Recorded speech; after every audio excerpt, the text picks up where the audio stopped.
Good morning. Welcome to BPSC Concept Wala Newspaper Analysis. Today we are going to analyze the Indian Express dated September 11, 2024 and the day is Wednesday. But class start करने से पहले मैं आप लोगों से थोड़ी सी बातें करना चाहती हूँ। पहली चीज ये कि अब जो आपको पता ही है प्रीलिम्स काफी नजदीक है, तो हमारी न्यूज़पेपर एनालिसिस पे मैं कोशिश करूंगी चीजें आपको प्रीलिम सेंट्रिक बताऊं, ठीक है, जो प्रीलिम से रिलेटेड हो। मींस का थोड़ा कम रखते हैं, ठीक है। धीरे धीरे आप लोगों के लिए एग्जाम भी नजदीक है, तो हम लोग क्या करेंगे कि कंसाइज करने की कोशिश करेंगे इस पूरे सेशन को, ताकि आप लोग चलते चलते फिरते देख लो इसको, आपको प्रीलिम से रिलेटेड चीजें दिमाग में बैठ जाए कि कौन से क्वेश्चंस आएंगे और मैं वही बताऊंगी जो आपके PYQs या एग्जाम में आए गए हैं, ठीक है। तो आप लोगों का रिविजन भी होता रहेगा साथ साथ। और आपको पता ही है कि हमारा जो ये जोश है ये तो बुझना चाहिए नहीं, और मुझे पता है आप लोग का जोश खुद भी सर्वोपरि होगा, अभी बहुत ही ऊंचा होगा, और मैं चाहती हूँ कि मैं इसमें थोड़ी सी मदद हम सारे के सारे मिलके आपकी कर सके। और BPSC कॉन्सेप्ट वाला में हम हमेशा आपके साथ खड़े रहते हैं, तो ये सारी चीजें हम लोग आप लोगों के लिए कर देंगे। थोड़ा कंसाइज रहेगा, PDF भी थोड़ी शॉर्ट रहेगी, तो आप लोगों को समझ में आएगा अच्छे से, इजी रहेगा आप लोगों के लिए। तो ये हमारी तरफ से एक पहल रहेगी आप लोग के लिए, एंड दैट्स ऑल। चलिए तो शुरू करते हैं। पहला हेडलाइन ये है कि ahead of the polls election commission ने जम्मू कश्मीर को कहा है डोंट शिफ्ट बूथ्स और cancel rallies, no preventive detention. मतलब इलेक्शन कमीशन के पास इतना पावर है कि वो बोल रहा है बूथ्स को शिफ्ट मत करो, रैली को। ये क्या है मैं आपको बताती हूँ। देखो, जम्मू कश्मीर में जो असेंबली इलेक्शन होने वाले, आपको पता है बहुत समय बाद होने वाले हैं, ठीक है। तो इस इलेक्शन में ज्यादा टर्नआउट हो वोटर का, इसके लिए इलेक्शन कमीशन ने एडमिनिस्ट्रेशन को क्या कहा है वहां की, कि जो सिक्योरिटी ऑफिशियल्स है ना, वो अननेसेसरी प्रिवेंटिव डिटेंशन ना करे। पॉलिटिकल लीडर्स को प्रिवेंटिव डिटेंशन में डाल देते ना। होता क्या है प्रिवेंटिव डिटेंशन जो प्रिवेंटिव डिटेंशन का ये मतलब होता है कि detention of a person without trial and conviction by a court. उसको हम लोग इसलिए डिटेंट कर लेते हैं, मतलब उसको पकड़ लेते कि हमें लगता है ये जरूर कुछ ना कुछ क्राइम करेगा आने वाले फ्यूचर में। तो एक शक के बिना पे, बिना किसी कोर्ट के कहे हुए कि हाँ भाई ये दोषी है, उसको जो है पकड़ लेना, उसको प्रिवेंटिव डिटेंशन बोलते हैं। प्रिवेंटिव डिटेंशन की अगर मैं बात कहूं तो प्रिवेंटिव डिटेंशन जो है वो PD लिख रही हूँ। प्रिवेंटिव डिटेंशन जो है 3 महीने से ज्यादा, 3 मंथ से ज्यादा एक्सीड नहीं कर सकता, ठीक है। अगर उसके ऊपर एक बोर्ड होती है, एडवाइजरी बोर्ड, अगर उसने कहा, ठीक है, अगर उसने कहा कि इसको बढ़ा दो तो ठीक है, लेकिन अगर उसने नहीं कहा बढ़ाने का तो 3 महीने तक किसी को प्रिवेंटिव डिटेंशन में डाल सकते हैं। लेकिन इससे प्रॉब्लम क्या है? इससे प्रॉब्लम ये आ जाती है कि अगर आप किसी को इतने टाइम के लिए प्रिवेंटिव डिटेंशन में डालते तो वोटर्स नहीं आएंगे ना, उनको इतना डर रहेगा कि उनका तो फेवरेट नेता ही अंदर चला गया, ठीक है। तो उसके लिए मना किया है। उसके अलावा उन्होंने इस चीज के लिए भी मना किया है कि जो पॉलिटिकल लीडर्स है जो नॉट टू मर्ज और शिफ्ट बूथ, जो है ना, बूथ को चेंज कर देते हैं, ठीक है, बूथ को शिफ्ट कर देते हैं, तो बूथ शिफ्टिंग के लिए मना किया है। उसके अलावा रैलीज को भी कैंसिल कर देती हैं ये पार्टीज, किस डर से कि चलो सिक्योरिटी ऑफिशियल उनको पकड़ लेगा या ऐसा कुछ डर, तो वो रैलीज को भी कैंसिल करने के लिए मना किया गया है, क्योंकि ये सारी चीजें पास्ट इलेक्शन में हो चुकी है।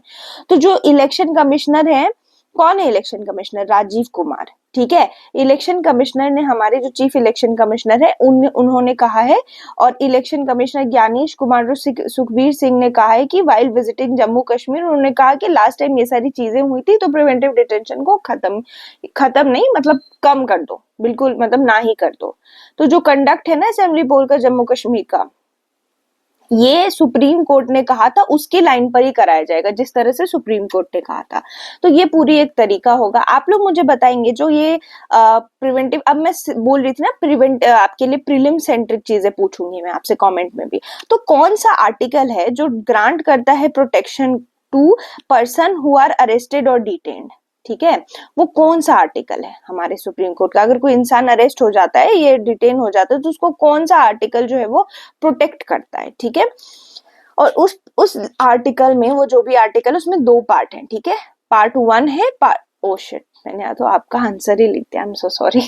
चलिए फिर भी आप लोग कमेंट सेक्शन में प्लीज बताएं आप लोग कि कौन सा आर्टिकल है, ठीक है। ये तो छोटी मोटी चीजें होती रहती हैं। चलिए नेक्स्ट जो न्यूज है वो ये है कि बुच गॉट करोर्स वाया अगोरा क्लेम्स कांग्रेस ने क्या क्या, आपको पता है कि अभी जो माधवीपुरी बुच है, सेबी की जो चेयरपर्सन है, उनके ऊपर इस तरह की क्लेम्स लगे हैं कि वो और उनके हस्बैंड का कुछ ना कुछ कॉन्फ्लिक्ट ऑफ इंटरेस्ट है, क्योंकि उन्होंने और उनके हस्बैंड ने कुछ पैसे लगाए हुए हैं अडानी ग्रुप के साथ, तो वो तो अभी तक एलिगेशन ही है, तो उस पे कांग्रेस कह रहा है कि बुश ने करोड़ रुपए लिए हैं, ठीक है, और उनके हस्बैंड ने एक्सपर्ट को भी हायर किया, तो इस तरह के एलिगेशंस तो लगते ही रहते हैं। और कल मैंने आप लोगों से बात की थी इजराइल जॉब स्कीम की, जिसके वजह से लोग इजराइल जा रहे हैं और उनको बोला गया प्रॉमिस करके कि जॉब देंगे, और जॉब ही नहीं दे रहे हैं ढंग से। तो वो वाली चीज के बारे में कहा जा रहा है कि इसको रिबूट करने की जरूरत है। रिबूट का मतलब वापस से ठीक करने की जरूरत है। कैसे? स्किल्स पे, तब क्या होगा ना कि इंसान बेटर मॉनिटरिंग होगी तो बेटर तरीके से देख पाएंगे, ठीक है। तो ये चीज थोड़ी सी है। उसके अलावा एक national skill development corporation of India है, उन्होंने क्या बोला है कि वो लोग अप्रोच करेंगे इंडिया को to recruit another 10,000 construction work. मतलब वो कहते हैं कि Israel has again approach, Israel ने वापस से कहा है कि इंडिया से 10,000 कंस्ट्रक्शन वर्कर हम लोग लेंगे। लेकिन क्या फायदा आपको अप्रोच करने का जब आप वहां जाके उनको निकाल ही दे रहे हो, आप 15 दिन में उनको हटा दे रहे हो, तो फायदा नहीं है ना कुछ। तो ये आपके लिए ऑर्गेनाइजेशन इंपॉर्टेंट होगी, national skill development corporation. Comment section में आप लोग बताएंगे, प्रीलिम वाली चीज है कि एनएसडीएल जो है वो, एनएसडीसी जो है वो कैसी ऑर्गेनाइजेशन है, स्टैट्यूटरी है या किसी के अंदर आती है, ये क्या होता है। दूसरा, Manipur on the boil again, protest after fresh violence, internet snapped in the valley district. तो आपको पता है कि मणिपुर बहुत टाइम से ही ज्वलनशील है, क्योंकि वहां पे जो है वो कॉन्फ्लिक्ट का माहौल चल रहा है। वापस से ये चीज वापस से आगे बढ़ गई, और करने जैसे ही ये जो प्रोटेस्ट है वो बढ़ता है, तो क्या करते हैं, सबसे पहले इंटरनेट बंद कर देते हैं, वहां का इंटरनेट को स्नैप कर देते हैं, बंद कर देते हैं। तो अब मुझे आप लोग प्लीज कमेंट सेक्शन में बताएं कि इंटरनेट जो स्नैप होता है ना या बंद होता है, वो कौन इंटरनेट बंद करना, किसके पास ये पावर होती है बंद करने की। यही सारी चीजें आपके प्रीलिम्स में आएंगी, यही है प्रीलिम का मटेरियल, ठीक है। दूसरी न्यूज ये है कि डिफेंस डायलॉग के बाद जो मोइजू हैं, जो कि मालदीव्स के प्रेसिडेंट हैं, वो क्या करेंगे, दिल्ली आ रहे हैं नेक्स्ट वीक, ठीक है, विजिट करने के लिए। President, Maldivian president Mohamed Muizzu is likely to visit India in the official visit next week. तो अगर ये इस तरह से आ रहे हैं, मिल रहे हैं, तो क्या है, हमारे रिलेशनशिप सुधर रहे हैं। तो ये सारी कुछ हेडलाइन थी। चलिए अब हम लोग डिटेल में न्यूज को देखते हैं। तो अब हम लोग डिटेल एनालिसिस देखते हैं। पहली न्यूज ये है, 20 kilometre daily free travel each way on the national highway for vehicle with satnav system. अब देखिए हुआ क्या है ना, हमारी जो मिनिस्ट्री ऑफ रोड और ट्रांसपोर्ट है, उन्होंने क्या बोला है कि 20 किलोमीटर तक अगर कोई जर्नी करता है, ठीक है, एक डायरेक्शन में, इन ईच डायरेक्शन, यहाँ से आप 20 किलोमीटर गए, ठीक है, कहीं पे जा रहे हो आप, मान लो नॉर्थ की तरफ जा रहे हो, साउथ की तरफ जा रहे हो, तो अब मिनिस्ट्री ऑफ रोड और हाईवे बोल रही है कि अगर आपने अपनी गाड़ी में global navigation satellite system GNSS से लिंक कराए, क्योंकि आपको पता है ना कि एक तो पहले क्या था, पहले आप लोग जब भी रोड ट्रेन या गाड़ी से जाते, सॉरी गाड़ी से रोड पे जाते थे, तो क्या होता था, आपके टोल पे रुकना पड़ता था, पैसे देने पड़ते थे। फिर उसको बदल के फास्टैग सिस्टम ला दिया गया कि फास्टैग के लिए थोड़ा वेट करो, फास्टैग से कट जाएगा। अब एक नई चीज लाई गई है, GNSS based electronic toll collection. GNSS क्या है, ये हमारा अपना देसी सैटेलाइट सिस्टम है। जैसे जीपीएस सुनते हैं ना हम लोग, जीपीएस किसका है, यूएस का है। इंडिया का क्या है, जीएनएसएस। अब आप लोग मुझे थोड़ा कमेंट सेक्शन बताएं, मैंने कहा ना प्री सेंट्रिक चीजें बार बार बता रही हूँ। जापान का नेविगेशन सिस्टम कौन सा है अपना, और चाइना का नेविगेशन सिस्टम कौन सा है अपना। मतलब अपने अपने सैटेलाइट है, ये सैटेलाइट्स होती है ना, यही देखती हैं कि कितना डिस्टेंस है ये। तो अपना इंडिया का भी अपना देसी जीएनएसएस है, तो उसका बेस्ड इलेक्ट्रॉनिक टोल सिस्टम है। तो जो भी ड्राइवर इस वाले को गाड़ी में लगाएगा ना, तो उसको 20 किलोमीटर तक फ्री, उसको कोई टोल नहीं देना पड़ेगा, ठीक है। ये जो है डिस्टेंस बेस्ड टोलिंग बताएगा। पहले क्या होता था ना, आप 20 किलोमीटर भी जा रहे हो या आप 150 किलोमीटर भी जा रहे हो, अगर टोल प्लाजा बीच में आ गया तो आपको उतना ही पैसा देना पड़ता था। पर अब इसके लगने के बाद क्या होगा, आप जितना डिस्टेंस ट्रैवल करोगे उतने ही पैसे देने। अगर आपने 20 किलोमीटर ट्रैवल करना तो आप 20 के ही दो ना, आप 150 के क्यों दोगे। तो ये फायदा होगा जीएनएस वाले से, ठीक है। और वही अगर आप 20 किलोमीटर तक जा रहे हो तो फ्री है, ये आपको डिस्टेंस बेस्ड ट्रोलिंग है। जीएनएस में जो भी अपनी गाड़ी में लगाए रहेंगे ना, उनके लिए एक अलग मार्ग रहेगा, वो उस मार्ग से जाएंगे, ठीक है। उनको ना ही फास्ट ट्रैक में रोका जाएगा, ना ही टोल प्लाजा में। ये जो जीएनएस डिवाइस है ना, इसको ओबीयू कहा जा रहा है, ऑन बोर्ड यूनिट। अब ये भी एक प्रीलिम के लिए इंपॉर्टेंट चीज है, सारी प्रीलिम वाले मैं हाईलाइट कर दूंगी, ठीक है। तो ओबीयू कहा जा रहा है इसको, और ये नॉन ट्रांसफरेबल है, एक बार गाड़ी में लग गया तो लग गया। जो भी गाड़ियों में ओबीयू नहीं लगा हुआ है, ठीक है, उनको डबल टोल देना पड़ेगा एज अ पेनल्टी। तो देख रहे हो, ये एक तरीका है कि आपको फोर्स किया जा रहा है in a good way, not not in a bad way, अच्छे तरीके से आपको फोर्स किया जाएगा कि आप GNSS लगाओ। क्यों? क्योंकि इससे गवर्नमेंट को भी फायदा है, आपको भी फायदा है, तुरंत जाना होगा, रुकना ही नहीं पड़ेगा, आपको सैटेलाइट से कट गया पैसा, ठीक है। तो GNS वाले जो है वो जो उनके पास नहीं होगी उन पे ये होगा। तो इंडियन हाईवे मैनेजमेंट कंपनी है, ठीक है, जिसका जो NHAI national highway authority of India के अंदर आती है, उसने टेंडर ले लिया है ये GNSS वाली लेन बनाने के लिए। अब जब जाते हो गाड़ी से तो आप देखते हो बहुत लेन होती है, एक होती है नॉर्मल टोल वाली, एक होती है फास्ट ट्रैक वाली, अब एक नई आएगी GNS वाली लेन। तो इसको किसने ले लिया? इसका टेंडर ले लिया, पर टेंडर अभी फाइनलाइज नहीं हुआ है। तो ये इंपॉर्टेंट न्यूज थी। ये सतनव सिस्टम इंपॉर्टेंट है। अब आपके प्रीलिम्स में मान लो पूछता है satnav system is related to what, ठीक है, तो आपको पता चल जाएगा कि टोल प्लाजा से रिलेटेड है, GNSS से रिलेटेड हमारा नेविगेशन सिस्टम। आप कमेंट सेक्शन में प्लीज मुझे जापान का अपना नेविगेशन और चाइना का अपना नेविगेशन बताइए। USA तो आपको पता है, किसको नहीं पता होगा, GPS है, ठीक है। नेक्स्ट मूव करते हैं। आपको पता है कि सेबी पे बात की गई थी कि पब्लिक अकाउंट कमेटी जो है वो सेबी को रिव्यू करेगी, लेकिन प्रॉब्लम ये हुई कि बीजेपी ने क्या कहा कि जो सेबी है ना, वो सेबी के ऊपर आप तब तक नहीं रिव्यू कर सकते हो, पब्लिक अकाउंट कमेटी तब तक रिव्यू नहीं कर सकती जब तक जो ऑडिटर, कंट्रोलर और ऑडिटर जनरल है ना, वो ऑडिट करके ये नहीं बोलता कि सेबी ने जो पैसे हैं वो फाइनेंस का मिसयूज किया है। जब तक काग नहीं बोल देगा कि सेबी ने फाइनेंस को मिसयूज किया है, तब तक जो है वो आपका ये नहीं हो सकता। मतलब अगर सेबी ने कुछ फाइनेंसेस लिए थे गवर्नमेंट की और उसको मिसयूज कर दिया तो ठीक है, तो उस पर पब्लिक अकाउंट कमेटी करेगी, लेकिन अगर मिसयूज नहीं किया है तो पब्लिक अकाउंट कमेटी रिव्यू नहीं कर सकती, ठीक है। अब प्रीलिम वाली चीज मैं आपको बताती हूँ। तो बात हो गई कि क्यों गवर्नमेंट मना कर रही है। प्रीलिम वाली चीज ये है कि पब्लिक अकाउंट कमेटी क्या है, एक पार्लियामेंट्री कमेटी है जिसको वॉचडॉग कहते हैं। इसकी यहाँ पे इंपॉर्टेंट आपके लिए हो गया कौन हेड करता है पब्लिक अकाउंट कमेटी को, तो KC वेणुगोपाल, ये कौन है, ये हेड करते हैं। अब ये नाम इंपॉर्टेंट है आपके लिए, ठीक है, क्योंकि पब्लिक अकाउंट कमेटी अब गवर्नमेंट के इस पे आ गई, तो उसको हेड कौन करता है पब्लिक अकाउंट कमेटी को, वेणुगोपाल। पब्लिक अकाउंट कमेटी किस ईयर में एस्टैब्लिश हुआ है ये आप लोग मुझे बताएंगे, ठीक है, किस ईयर में एस्टैब्लिश हुआ है ये आप लोग मुझे जरूर बताइएगा, ठीक है। ये आपके प्रीलिम की चीज है। दूसरी चीज ये है कि पब्लिक अकाउंट कमेटी जो है वो पार्लियामेंट्री प्रोसीडिंग एंड प्रिविलेज जो काग है, ठीक है, काग को बोला जाता है पब्लिक अकाउंट कमेटी का फ्रेंड, फिलोसोफर एंड गाइड। क्या बोला जाता है? Friend, philosopher and guide. क्यों? काग जो है जब तक, जैसे आपने देख ही लिया, फिलोसोफर, एक सेकेंड, फिलोसोफर एंड गाइड है, ठीक है। काग और पब्लिक अकाउंट कमेटी मिलके, अच्छा ये मुझे बताएंगे, काग जो बॉडी है ये एक कॉन्स्टिट्यूशनल बॉडी है, कौन से आर्टिकल से एस्टैब्लिश हुई थी, यही सब प्रीलिम में काम आता है। काग के जो चेयरपर्सन है, ठीक है, वो कौन है, मतलब काग है कौन, मतलब काग एक ही पर्सन होता है, वो है हमारे GC मुर्मू। GC मुर्मू जो है वो हमारे कंट्रोलर ऑडिटर जनरल है। ये हो गया प्रीलिम का। पैक पब्लिक अकाउंट कमेटी में कितने, तो 15 मेंबर MP होते लोकसभा से और 7 होते राज्यसभा में, टोटल 22 मेंबर से मिलकर पब्लिक अकाउंट कमेटी बनती है। उसके अलावा जो रूल्स है, rule 302 of rules and procedure, देखिए पार्लियामेंट है ना, उसके अपने कुछ रूल है, ठीक है। पार्लियामेंट अपने आप को कैसे दिन और रात चलाता है, तो हर जगह एक रूल होता है, स्कूल में भी जाते थे तो रूल होता था, वैसे पार्लियामेंट के भी कुछ रूल है।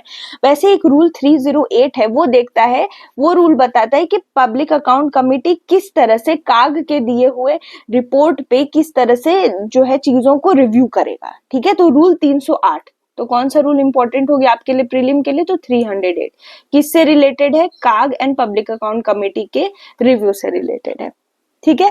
हिंडनबर्ग रिसर्च ग्रुप आपको पता ही है। सेबी, और सबसे बड़ी बात क्या कही ना कि जो सेबी पे बोला जा रहा है कि सेबी को देखा जाएगा, तो इम्पोर्टेंट ये है कि सेबी की चेयरपर्सन पे एलिगेशन है ना, तो आप सेबी को अलग करके रखो।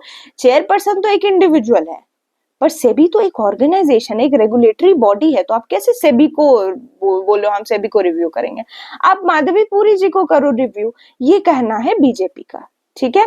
तो ये सारी कुछ इंपॉर्टेंट न्यूज थी आप लोगों के लिए। नेक्स्ट बढ़ते हैं। आपको पता है हमारे करंट अफेयर मैगजीन है, हमारे प्रीलिम्स की बुक है तरकश, और हिंदी वालों के लिए भी सामान्य अध्ययन वाली बुक है। तो ये सारी बुक से आप लोग जो है क्वेश्चन सॉल्व कर सकते हैं, आपको पता ही है। चलिए next, Russia Ukraine to have to negotiate, India willing to advise. देखिए एस जयशंकर अभी जो हमारे प्राइम मिनिस्टर हैं वो गए थे कीव। कीव किसकी कैपिटल है? तो यूक्रेन की, ठीक है। तो कीव गए थे, वहां जाके उन्होंने क्या बोला था कि इंडिया एक्टिव रोल प्ले करना चाहता है किस चीज में? तो जो रशिया यूक्रेन है उन दोनों के वॉर को रोकने में। लेकिन ये तब तक पॉसिबल नहीं है ना जब तक रशिया यूक्रेन खुद ही बात नहीं करना चाहे। इसी पे हमारे जो एक्सटर्नल अफेयर्स मिनिस्टर हैं एस जयशंकर जी, उन्होंने बोला कि हम लोग का मानना है कि ये कॉन्फ्लिक्ट जो है वो बैटल फील्ड यानी कि युद्ध जो जहां पे हो रहा है वहां पे नहीं सॉल्व होगा, ये बैटल फील्ड में सॉल्व होने वाला नहीं है। यहाँ पे नेगोशिएशन करने की जरूरत है, दोनों पार्टी को बैठना पड़ेगा, बैठ के बातें करनी होगी, नेगोशिएट करना होगा, तभी युद्ध रुक सकता है।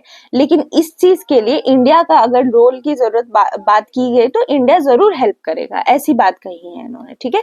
दूसरी चीज जब इनसे पूछा गया है जयशंकर जी से कि चाइना के साथ इंडिया जो है बिजनेस क्लोज करने वाला है क्या, तो उस पे जयशंकर जी ने कहा China is the second largest economy in the world. आप बताएंगे फर्स्ट लार्जेस्ट कौन सी है? फर्स्ट लार्जेस्ट, ये सारी प्रीलिम वाली चीजें हैं, ठीक है। फर्स्ट लार्जेस्ट इकोनॉमी कौन सी है ये आपने बताना है कमेंट सेक्शन में, तो कमेंट करेगा।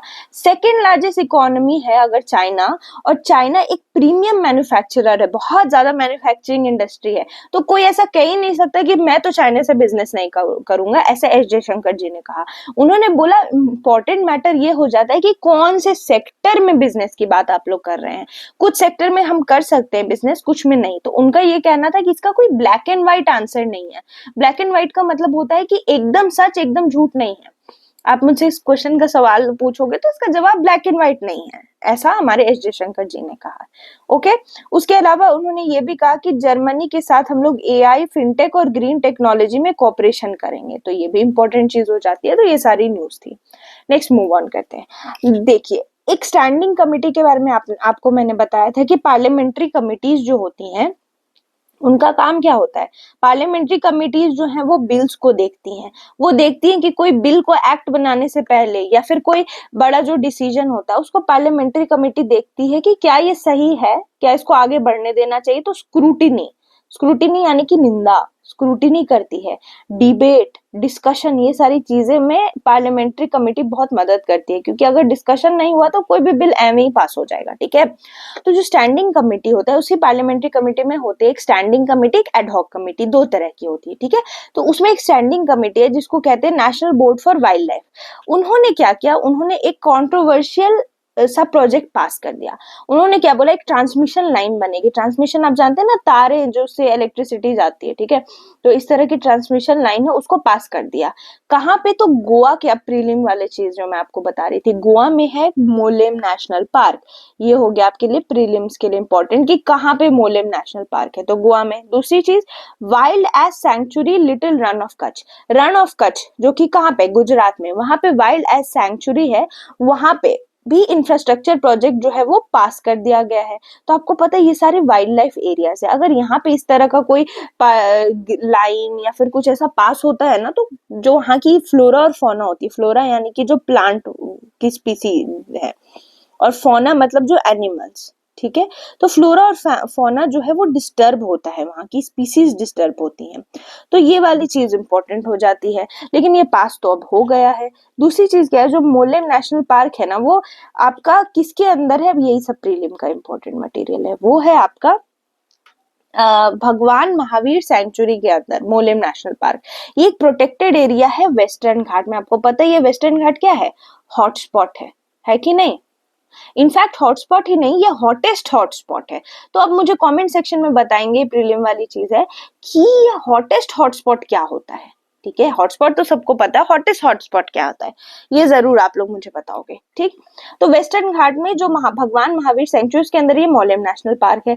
यहाँ पे बहुत सारे स्लॉथ बियर, एम्फीबियन और रेप्टाइल स्पीसी है, टाइगर भी इधर पाई जाती है, गुआर पाया जाता है। तो ये सब बहुत बड़े बड़े अच्छे बड़े इंपॉर्टेंट जानवर है, ठीक है।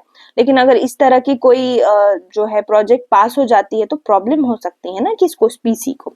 आपको बता दूं एक और इम्पोर्टेंट प्रीलिम्स की चीज, कि हमारे जो एनवायरमेंटल मिनिस्टर है उनका नाम है भूपिंदर यादव, ठीक है।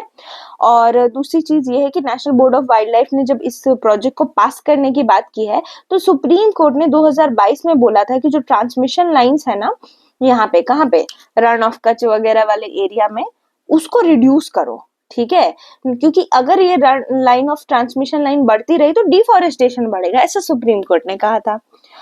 अब देखिए, national board of wild life panel ने कहा कि ये जो प्रोजेक्ट है वो इम्प्लीमेंट होगा ये देखते हुए कि वाइल्ड लाइफ को बचा के रखा जा सके। कुछ मेजर थे, wild life institute of India ने कहा था कि ये सारी चीजें करने की जरूरत है, तो एनबीडब्ल्यूएल पैनल ने बोला हम उनकी बात को ध्यान में रखते हुए इस प्रोजेक्ट को बनाएंगे। यहाँ पे बर्ड डाइवर्टर लगाई जाएगी। क्या लगाई जाएगी? Bird diverter. देखिए, जो माइग्रेटरी बर्ड्स होती है ना, वो बहुत दूर दूर से आती हैं। अब वहां पे बीच में तारे हैं, अगर कोई बर्ड उसमें फंस गई, उसको शॉक लगे तो मर जाएगी ना। तो बर्ड डाइवर्टर जो है वो एक तरह का, आप मान सकते हो कि बीच में कोई चिन्ह है जिसको देख के बर्ड को पता चल जाए कि यहाँ नहीं आना है, ठीक है भैया, यहाँ आएंगे तो प्रॉब्लम हो जाएगी, तो वो बर्ड डाइवर्टर बनाया जाएगा, ठीक है। तो इससे बर्ड्स बच के रह सकेंगे। जो ये लिटिल रन प्रोजेक्ट है ना, इसमें 39 टावर्स इरेक्ट होंगे और वाइल्ड एज सेंचुरी जो वहां पे भी ट्रांसमिशन लाइन बनेगी। तो ये जो लिटिल रन है ये बहुत बड़ा इंपॉर्टेंट एरिया इसलिए हो जाता है कि बहुत सारी माइग्रेटरी बर्ड्स आती है, जिसमें फ्लेमिंगो जो है एक बहुत इंपॉर्टेंट स्पीसी है। तो थोड़ा हम लोग फ्लेमिंगो को देख लेते हैं। ये देखिए, फ्लेमिंगो कलर की बर्ड है, ये इतने दूर से आ रही है फ्लेमिंगो, तो इसको बचा के रखने की जरूरत है ना। अब क्यों फ्लेमिंगो की हमारी बात हुई, तो जरा थोड़ा साइंस देख लेते हैं इसके पीछे का। आपको पता है ये साइंस तो थोड़े से मैं बताऊंगी।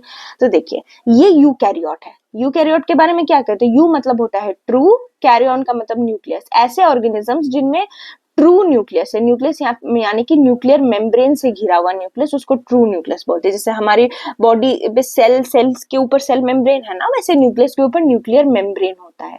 तो जो न्यूक्लियर मेम्ब्रेन से घिरा हुआ जो ऑर्गेनिज्म ट्रूली होता है ना, उसको यूकैरियोट बोलते हैं। और ये सारे एडवांस एनिमल होते हैं जो यूकैरियोट है, जैसे हम यूकैरियोट है। प्रोकैरियोट हो गया जो कि पुराना, प्रो माने पुराना, और कैरियन का मतलब हुआ इनके, जो आप समझ ही ले सकते हो अब क्या है, प्रोकैरियोट जिनके न्यूक्लियर मेम्ब्रेन नहीं है। तो प्रोकैरियोट में आपके बैक्टीरिया आ गया, ठीक है, जो छोटे छोटे एनिमल है।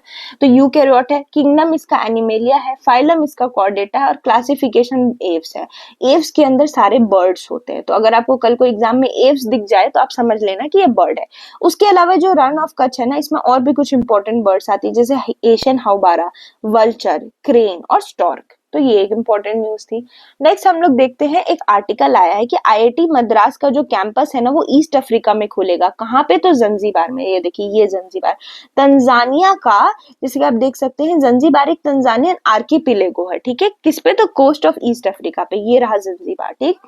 तो यहाँ देख रहे हो आप, तंजानिया है, ठीक है, और इसके छोटे छोटे आर्किपिलेगो, एक जंजीबार हो गया, एक पेम्बा हो गया। और ये कहाँ? आर्किपिलेगो मतलब क्या है? एक आइलैंड जैसा इंडियन ओशन के बीच में, और ये ईस्ट अफ्रीका में है, ठीक है। इसका ये एक मेन आइलैंड ही है तंजानिया का, इसको जंजीबार बोलते हैं। ये एक स्टोन टाउन है, हिस्टोरिकल सेंटर। यहाँ पे स्वाहिली और इस्लामिक इन्फ्लुएंस देखा गया, मतलब इस्लामिक लोग भी रहते हैं यहाँ पे।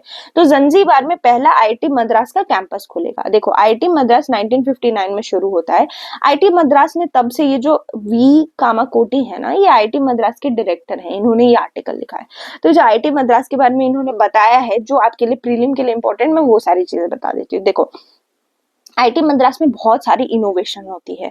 वहां पे इंक्यूबेशन ऑफ स्टार्टअप, बड़े बड़े स्टार्टअप होते हैं, और वो डेमोक्रेटाइज करने की कोशिश कर रहा है। किसको? तो एडुकेशन सिस्टम को डेमोक्रेटाइज करेगा, यानी कि हर लोग पढ़ सकेंगे। ये पहली ऐसी यूनिवर्सिटी है ना जिसमें एक रिसर्च पार्क है आईआईटी मद्रास में। अभी ये आपके लिए इंपॉर्टेंट हो गया कि रिसर्च पार्क है। दूसरा, यहाँ पे the national programme of technology enhanced सीए है, NPTEL। इस प्रोग्राम के अंदर बहुत सारे लोग जो हैं वो ऑनलाइन बैचलर ऑफ साइंस ले सकते हैं। मतलब आप आईआईटी में पढ़ सकते हो ऑनलाइन बैचलर ऑफ साइंस लेकर। तो ये जो है वो आईआईटी NPTEL के अंदर आया है, ठीक है। तो ये बहुत बड़ी चीज हो जाती है कि अब हमारा सपना पूरा हो सकता है आईआईटी में पढ़ने का। तो ये NPTEL के बारे में अगर हम बात करें तो one of the largest repository है इंजीनियरिंग कोर्सेज का, जो ऑनलाइन पढ़ाता है। तो ये आईआईटी मद्रास ने ही किया है। और सबसे बड़ा कंट्रीब्यूशन अब ये होगा कि आईआईटी मद्रास अपना ओवरसीज कैंपस खोलेगा। ओवरसीज माने विदेश में। कहाँ पे? तो जंजीबार में। जंजीबार मैंने बता ही दिया कहाँ है। आईआईटी मद्रास जंजीबार जो है वो एक गवर्नमेंट ऑफ इंडिया और तंजानिया की गवर्नमेंट ने 2023 के 6 जुलाई को साइन किया था मेमोरेंडम ऑफ अंडरस्टैंडिंग, जिसमें बोला गया था कि आईआईटी जो है वो इंडिया से बाहर जाएगी, तो वो तंजानिया में सेटअप होने की बात की गई थी, ठीक है। अब ये ईस्ट अफ्रीका में खुल चुका है, ओके। और खुलने के बाद अब ये जो है वो 2023 से ही काम कर रहा है, अक्टूबर 2023 से इसकी डोर्स खुल चुकी हैं। यहाँ पे नेपाली स्टूडेंट, तंजानियन स्टूडेंट और इंडियन स्टूडेंट आपको दिखेंगे। यहाँ पे डेटा साइंस का कोर्स मिल रहा है, एआई का कोर्स मिल रहा है, तो बहुत ही शानदार चीज है। उसके अलावा ये जो पूरा कैंपस है बहुत ही अच्छा कैंपस है, क्योंकि यहाँ पे आपको वर्ल्ड क्लास फैसिलिटी मिलेगी, अफ्रीका से लोग आएंगे, और ये सारी चीजें होने के बाद तो आईआईटी मद्रास अब ये करके क्या साबित करेगी, तो आईआईटी मद्रास ये साबित करेगी कि यहाँ पे देखिए एक और चीज, यहाँ पे 4 साल के लिए एयरटेल अफ्रीका फेलो करके ट्यूशन भी अफ्रीका में रिसीव होगा बच्चों को, जो डेटा साइंस और एआई प्रोग्रामिंग है। हाँ, अब मैं क्या बता रही थी, आईआईटी मद्रास जंजीबार से यहाँ पे क्या चेंजेस आएगी, तो अपना एजुकेशन इंक्लूसिव होगा, इंटरडिसिप्लिनरी होगा, स्टूडेंट फर्स्ट माइंडसेट आएगी। क्या आएगी? स्टूडेंट फर्स्ट, पहले स्टूडेंट। फिर आपको पता ही होगा कि एप्पल जो है वो, एप्पल ने एक नया वाला एप्पल सीरीज लॉन्च किया, वो है एप्पल 16। अब एप्पल का एक नया फोन आ गया, आईफोन 16। आईफोन 16 लॉन्च करने में इसने एक नए चेंज को लेकर आया, वो है अपना खुद का एप्पल इंटेलिजेंस। एआई होता है ना, तो इन्होंने भी एआई स्टार्ट किया, पर आर्टिफिशियल नहीं, इसका नाम रख दिया एप्पल इंटेलिजेंस। ये एप्पल इंटेलिजेंस क्या है, तो इसमें इंपॉर्टेंट आपके प्री के लिए वर्ड कि ये जेन एआई कैपेबिलिटी रखता है। ये आईओएस, जो आईओएस होता है ना, वो 18 के कैपेबिलिटी रखता है। ये जो आईफोन, ये जो एप्पल इंटेलिजेंस है, ये क्या करेगा, मान लो अगर आप एप्पल से कोई फोटो ले रहे हो ना, तो अब आप फोटो लोगे तो आपको सजेशन भी देगा, कैमरा आपकी क्वेरीज भी फॉलो करेगा, और आपको ये भी बताएगा आगे क्या करना है। इनफैक्ट यही नहीं, बहुत सारी चीजों में जो ये एआई है वो बहुत मदद करेगा। ये एआई एक ब्लेंड होगा, किसका, तो डिवाइस एआई और प्राइवेट कंप्यूटिंग। यानी पहले क्या होता था, एआई का जो भी डेटा था वो अपना किसी क्लाउड में जाके स्टोर हो जाता था। क्लाउड का मतलब आप ऐसे मान लीजिए कि कोई एक संस्थान था जहां आपका डेटा स्टोर होता था, लेकिन इस एआई में क्या होगा, आपके पास ताकत होगी कि आप अपना डेटा कहाँ स्टोर करके रख सकते हो। ठीक है, तो एक यूनिक वे है of delivering AI to customer. तो एआई आपको पता ही आज के जमाने में कितना इंपॉर्टेंट, तो कभी भी कुछ एआई से रिलेटेड क्वेश्चन हो या आंसर हो, तो आप इसमें ये चीज लिख सकते हो। ये जो सीपीआई होगा ना इसका, ये सीपीयू जो होगा, सॉरी सेंट्रल प्रोसेसिंग यूनिट बोलते हैं सीपीयू को, है ना। सीपीयू दिमाग होता है किसी, जैसे हमारा दिमाग है ना, वैसे सीपीयू दिमाग है, डेटा वेटा मैनेज करता है। तो ये जो एप्पल का सीपीयू बहुत ही फास्ट सीपीयू है, ये बहुत लोगों को कंपटीशन देगा, क्योंकि आजकल जो पर्सनल कंप्यूटर पीसीज होता है ना, उसमें सीपीयू जो होता है बहुत स्ट्रांग होता है, तभी हम लोग अपने बड़े बड़े काम कंप्यूटर पे करते हैं। लेकिन ये जो एप्पल का सीपीयू है वो कहीं ना कहीं इस बड़े बड़े पीसीज के सीपीयू जैसा ही है। ठीक है, और इसका जो जीपीयू आर्किटेक्चर है, ग्राफिक प्रोसेसिंग यूनिट बोलते हैं जीपीयू को, वो भी बहुत ज्यादा स्ट्रांग है, बहुत अच्छी क्वालिटी का है। तो आईफोन ने आईफोन 16 लॉन्च कर दिया, ये इंपॉर्टेंट नहीं है, पर इन्होंने जो एआई को यूज किया है वो इंपॉर्टेंट है आपके लिए। ठीक है, तो iOS 18, आईफोन, जेन एआई कैपेबिलिटी, ये कुछ प्रीलिम की इंपॉर्टेंट चीजें हैं। लास्ट अपने न्यूज ये है कि ऑस्ट्रेलिया अपने लिए एक लॉ लाने की बात कर रहा है, जिसमें जो बच्चे हैं उनको एक मिनिमम एज होगा कि तभी आप सोशल मीडिया चला सकते हो, उससे ऊपर आप चला नहीं सकते हो, और उस एज को 14 से 16 के बीच रखने की बात की जा रही है। यहाँ पे आपके लिए इंपॉर्टेंट क्या है कि प्राइम मिनिस्टर कौन है ऑस्ट्रेलिया के, तो एंथनी एल्बनीज। ठीक है, ऑस्ट्रेलिया की कैपिटल बताएंगे कमेंट सेक्शन में, ओके। इससे हम लोग कैपिटल से याद कर लेंगे। तो आप देख सकते हैं ये रहा ऑस्ट्रेलिया, ठीक है, वर्ल्ड मैप में। तो ऑस्ट्रेलिया में आपको क्या लगता है, मुझे थोड़ा कमेंट सेक्शन में बताएगा कि क्या ये सोशल मीडिया में किसी बच्चे की एज लिमिट करना सही डिसीजन है, या फिर इसके रिपरकशंस आ सकते हैं। थोड़ा जरूर बातें करें कमेंट सेक्शन में। तो last question of the day, पर इससे पहले मैं आपको last question of the day का आंसर बता देती हूँ। इसका आंसर है ब्लड, यानी कि आरबीसी वाला, रेड ब्लड सेल्स, ब्लड में आरबीसी। तो जिन्होंने भी आरबीसी आंसर किया है, कांग्रेचुलेशंस, आपने सही आंसर किया है। तो ये आज का क्वेश्चन ऑफ द डे है, कौन सी लॉन्गेस्ट रिवर ऑस्ट्रेलिया की, तो आप लोग कमेंट में जरूर बताएं। तो with this we are completing this session, thank you.